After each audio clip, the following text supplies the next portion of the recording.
நீங்க பார்த்து கொடுத்த அந்த ஒரு சீட்டு நீங்களே தோத்துட்டீங்க. நீங்க இல்லாத சட்டசபையை எங்களால நினைச்சு கூட பார்க்க முடியல. அதனால என்னோட எம்எல்ஏ பதவியை நான் ராஜினாமா பண்றேன். நீங்க அந்த தொகுதியில் நின்று ஜெயிக்கணும், நீங்க திரும்ப சட்டசபைக்குள்ள வரணும்னு சொன்ன எம்எல்ஏ போட்ட கையெழுத்து ஈரம் காயறதுக்குள்ள 28 சீட்டு வாங்கி 5 சீட்டுமே மட்டுமே ஜெயிச்சுட்டு போட்ட கையெழுத்து ஈரம் காயறதுக்குள்ளேயே தாவே கால சேர்ந்த காங்கிரஸ் எங்க என் பதவியை நான் ராஜினாமா பண்ணிக்கிறேன், அந்த தொகுதியில் நின்று நீங்க ஜெயிச்சு சட்டசபைக்குள்ள வரணும்னு சொன்ன தமிழ்முன் அன்சாரி சொன்ன அந்த விஷயம் எங்க?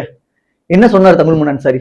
வேற ஒண்ணுமே இல்ல, சிதம்பரம் தொகுதியில கடலூர்ல வெற்றி வேட்பாளரா வெற்றி பெற்று அந்த வெற்றி சான்றிதழோட முதல்வரை சந்திக்க போன தமிழ்முன் அன்சாரி முதல்வரை பார்த்து சொன்னாராம், அந்த மாதிரி நீங்க பார்த்து கொடுத்த அந்த ஒரு சீட்டு நீங்க எல்லாம் சட்டசபைகளா நினைச்சு கூட பார்க்க முடியல, அதனால நீங்க ஜெயிச்சு சட்டசபைகள் வரணும், அதனால என்னோட பதவி நான் ராஜினாமா பண்றேன் அப்படின்னு சொல்லி ஸ்டாலின் சொன்னாராம். அப்படி ஸ்டாலின் சொல்லும் போது துர்கா ஸ்டாலின், பிரேமலதா, சுதீப், துரைமுருகன், அமைச்சர் ஈவாவேலு, நிறைய தலைவர்கள் முன்னாடி ஸ்டாலின் அவர் கையை பிடிச்சி சொன்ன வார்த்தை என்ன தெரியுமா சொன்னாங்க?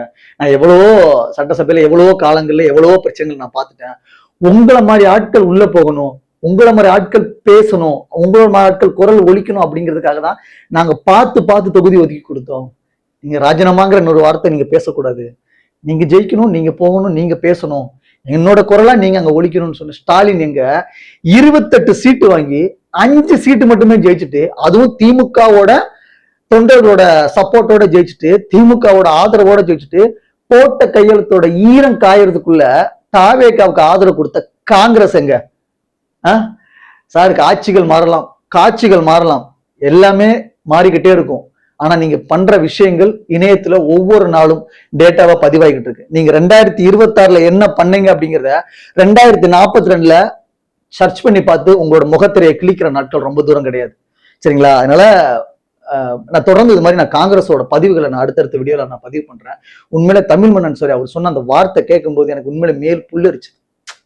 ஏன்னா கொடுத்த ஒரு சீட்டையுமே நீங்க ஜெயிங்க தலைவா, நீங்க வச்சுக்கோங்க அந்த பதவியை, நான் ராஜினாமா பண்றேன்னு சொன்ன அந்த வார்த்தை இருக்குல்ல, எத்தனை பேருக்கு வரும்? உண்மையிலேயே பெரிய சல்யூட் தான் பண்ணணும். நன்றி, வணக்கம்.